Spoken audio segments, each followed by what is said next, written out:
नाशिकच्या ईदगाह मैदानावर पॅलेस्टाईनचा झेंडा फडकवण्यात आला आहे। बकरी ईदची नमाज झाल्यानंतर पॅलेस्टाईनचा झेंडा फडकावला। नाशिकमध्ये पोलिसांचा कडेकोट बंदोबस्त असताना देखील पॅलेस्टाईनचा झेंडा फडकवण्यात आल्यानं आश्चर्य व्यक्त होते।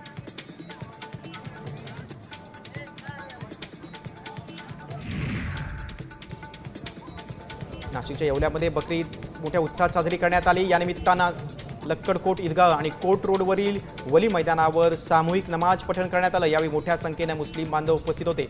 सर्वत्र चांगला पाऊस पडावा, देशात शांती, एकता, बंधुता नांदण्यासाठी प्रार्थना करण्यात आली। इगतपुरी तालुक्यात आज पावसाचं आगमन झालंय। संध्याकाळपासूनच मुसळधार पावसानं हजेरी लावली होती। वातावरणात गारवा निर्माण झाला। पावसाळ्यात इगतपुरीच्या निसर्गरम्य वातावरणाचा अनुभव घ्यायला अनेक पर्यटक इथं हजेरी लावतात।